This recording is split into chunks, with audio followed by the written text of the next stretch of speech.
While you were in Washington arguing about budget deals and trade wars, China was quietly building an empire on a continent twice the size of the United States. Antarctica holds an estimated 500 billion barrels of oil, vast deposits of lithium for your phone batteries, and enough rare earth elements to power the next century of technology. Yet American companies can't touch a single ounce of it, while China has just opened its fifth research station and Russia conducts mysterious seismic surveys searching for oil and gas reserves. This isn't science fiction or some distant future scenario. In March 2025, as America announced massive funding cuts to its Antarctic program, China and Russia simultaneously revealed coordinated plans to expand their presence in the world's most resource-rich frozen continent. Chinese officials have openly discussed striking a balance between protection and use of Antarctic resources, while Russia estimates $500 billion worth of hydrocarbons lie beneath Antarctic ice shelves.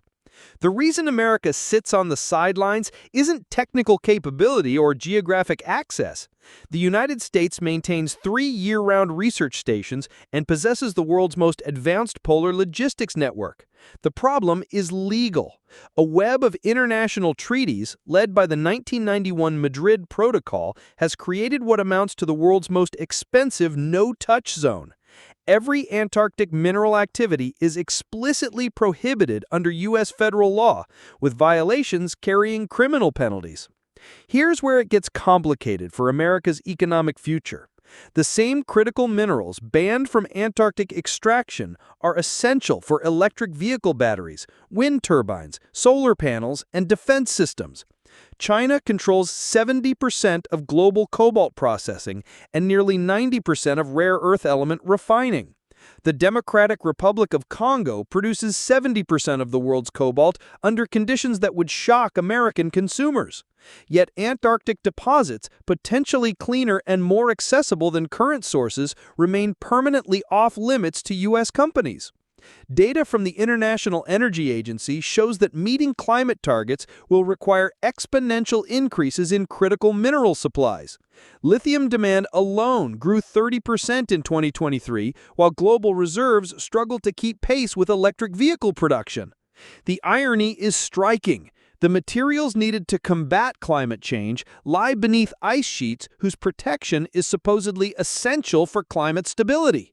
China's Antarctic strategy extends far beyond scientific research. The country has invested billions in polar icebreakers, aviation capacity, and dual-use infrastructure that could potentially support resource activities if legal frameworks change. Chinese companies have also secured controlling interests in critical mineral operations across Africa, South America, and Southeast Asia, creating a comprehensive supply chain that bypasses American influence. The timeline becomes crucial when you consider 2048. That's when any Antarctic Treaty Party can request a review conference to examine the mining prohibition. While changing the ban would require extraordinary consensus, including agreement from 3/4 of consultative parties, China and Russia's current positioning suggests they're preparing for various future scenarios. Recent developments paint a concerning picture for American interests. The Trump administration canceled construction funding for McMurdo Station, America's largest Antarctic facility, while cutting National Science Foundation budgets that support polar research. The symbolic impact is enormous. As America retreats from Antarctica, other powers are advancing.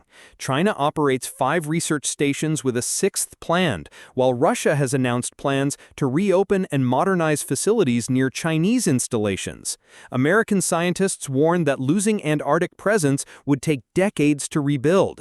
Unlike other regions where military power or economic leverage can quickly establish influence, Antarctica requires sustained scientific programs, complex logistics networks, and diplomatic relationships built over decades. Once that infrastructure disappears, it's extraordinarily difficult to recreate. The strategic implications extend beyond resource access. Antarctica influences global weather patterns, ocean circulation, and sea level rise. Countries with strong Antarctic research programs help shape international understanding of climate change and environmental policy. Diminished American presence means reduced influence over scientific narratives that drive global policy decisions, affecting everything from carbon markets to renewable energy standards. For the average American, this might seem like an abstract geopolitical chess game, but consider this. Your smartphone contains dozens of rare earth elements. Your electric car battery requires lithium and cobalt, and your home's solar panels need silver and tellurium. Every one of those materials comes from supply chains increasingly dominated by countries that don't share American values or interests. The deeper question is whether America's Antarctic policy serves long-term national interests. Environmental protection is undoubtedly important, but so is economic security and strategic independence. The current system essentially forces America to depend on often unstable or adversarial nations for materials essential to economic competitiveness and national defense. Industry experts point out another uncomfortable reality. Antarctic resources might be extracted eventually, but probably not by American companies following American environmental and labor standards. If legal frameworks change and extraction becomes possible, Chinese and Russian firms are positioned to dominate those activities. American companies, bound by stricter regulations and legal prohibitions, would remain sidelined even if international law evolves. What makes this situation particularly challenging is the timeline. Unlike traditional geopolitical competitions, where responses can be immediate, Antarctic positioning requires decades of sustained investment.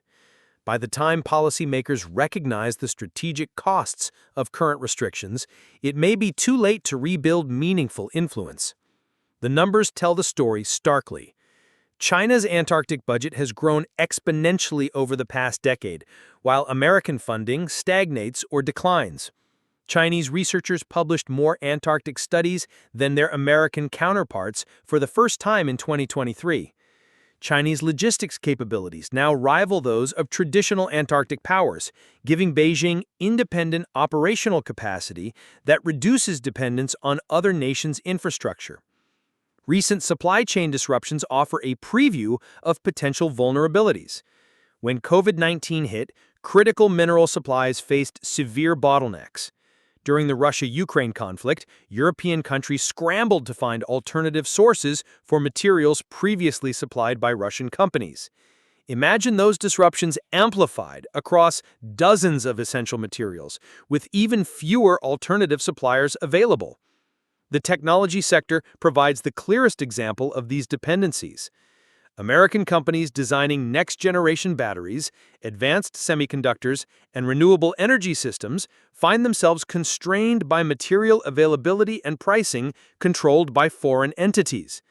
Those constraints become strategic vulnerabilities when geopolitical tensions rise. Some analysts argue that recycling and alternative materials can reduce dependence on primary extraction. While those approaches show promise, they can't eliminate the need for newly mined materials, especially given exponential growth in clean technology deployment. Even the most optimistic recycling scenarios still require substantial primary mineral supplies for decades. For American policymakers, Antarctica represents a fundamental choice between environmental leadership and economic security. The current approach prioritizes environmental protection while accepting strategic vulnerabilities and economic dependencies. Alternative approaches would require abandoning decades of environmental leadership, but could reduce some strategic risks. The question facing America isn't whether Antarctica should be protected, but whether current protection methods serve American interests in an increasingly competitive global environment. That's a conversation worth having before China and Russia make the choice for us. Will America's Antarctic paralysis prove to be environmental wisdom or strategic blindness? The answer may determine whether the next century's most important technologies are powered by American values or authoritarian priorities. Either way, the decision is being made right now in research stations scattered across the world's most remote continent.